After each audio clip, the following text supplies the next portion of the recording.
Hello and good morning. Thank you so much for joining us on this last Friday of the week and, of course, the last edition of Business Morning for this week. Let's begin with some of the news that we have in the system as we speak, starting with something coming in from the NNPC, which has to do with the reduction of crude oil in terms of the management. Now, Nigerian National Petroleum Corporation extends its crude for product swap contracts, the country's main avenue to meet the bulk of its fuel needs until June 2019.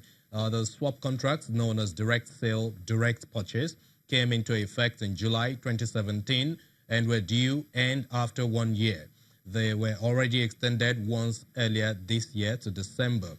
The contracts allow companies, including international trading houses and indigenous firms, to lift crude oil in return for the delivery and supply of petroleum products under the direct sale of crude oil and direct purchase of petroleum products model. NNPC's swap contracts currently account for about 70% of Nigeria's imports, while 30% is done through the spot market. And for a regulator now in the insurance sector, that's the NAICOM. The National Insurance Commission has announced the suspension of the implementation of its tier-based minimum solvency capital policy, otherwise known as the recapitalization of the industry. NAICOM made this known in a circular to all insurance institutions captioned "Update on the implementation of the tier-based minimum solvency capital policy for insurance companies in Nigeria." The Commission on July the 25th had raised the minimum capital base between 2 billion naira to 15 billion naira for life, non-life, and composite insurance companies seeking to get licenses to underwrite all risks in the country under its tier-based minimum solvency capital structure. NAICOM later announced October the 1st, 2018 as the new deadline to meet the recapitalization requirements, which was not accepted by insurance companies' shareholders. And the United States African Development Foundation and the Kebbi state government have signed a 10 million naira agreement to support smallholder farmers in the state.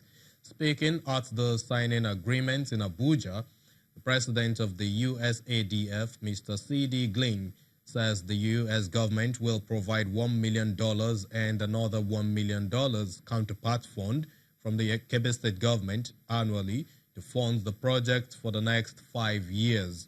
On his part, the Kebbi state governor, Mr. Abubakar Bagudu, expresses optimism that the partnership will boost the business of smallholder farmers in the state, create jobs, and reduce migration. And now let's do a bit of the markets, looking at the way they actually finished off yesterday.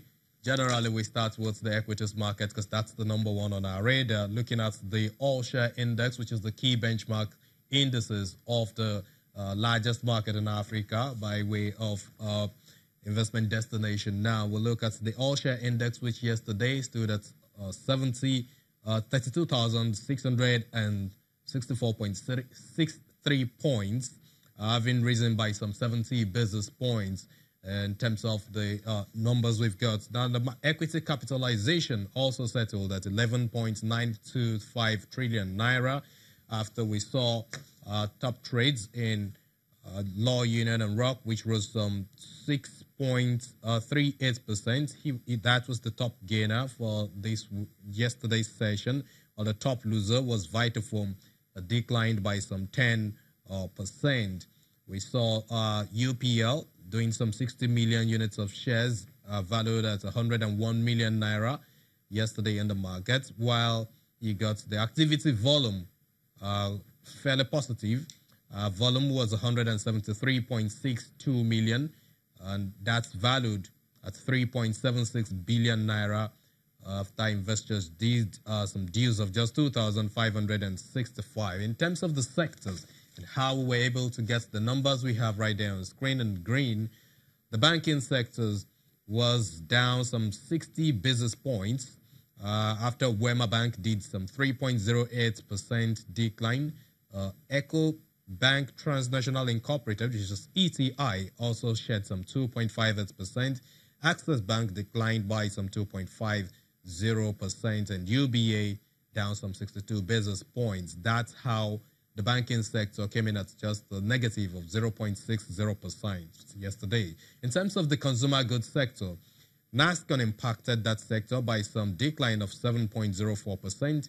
We got Dangote Sugar shedding some 2% yesterday, impacting the sector as well as flour mills that dipped by some 24 basis points. That's how we got to a decline of 14 basis points for that sector yesterday. The only sector that was in the green zone is Dangote Cement, which rose 3 basis points yesterday. And that's how the market was able to realize that level of index at 32,664.63 points yesterday, after Dangote Cement moved some 3% to push up the industrial goods subsector index by 174 basis points. You got the insurance sector was negative by 32 basis points, but oil and gas fell some 5 basis points as a result of the losses that we saw on Etana PLC, which dipped some 3% yesterday. And of course, that will now take us to the energy markets, where we saw corn oil yesterday remaining unchanged at 22 naira 50 kobo price. And you look at the shade over there, it's all in gray, tells you that we had little or no movement basically in terms of share price yesterday, whether upward or downward. It doesn't mean there was no trading. There was really trading. On corn oil, we had some 57,096 trading there. We have Forte Oil, also 440,166 units of shares transacted across that counter, but still trading at 22 naira 20 kobo. Some corrections there seem to have taken place. But for 11 PLC, which is what used to be known as Mobile Oil, it's trading at 175 naira. Investors did just 2,587 units there yesterday. MRS, 1,506 units of shares traded. Still trading at 28 naira 55 kobo, but was unchanged in terms of movement. O&O also remain unchanged. It's been hanging around 5 naira in the past few sessions. We don't know why, but we're here to find out. 5 naira 10 kobo was what it had yesterday, but there was no movement in its share price. It was flat after investors exchanged 770,720 units of its shares yesterday for that price, 5 naira 10 kobo.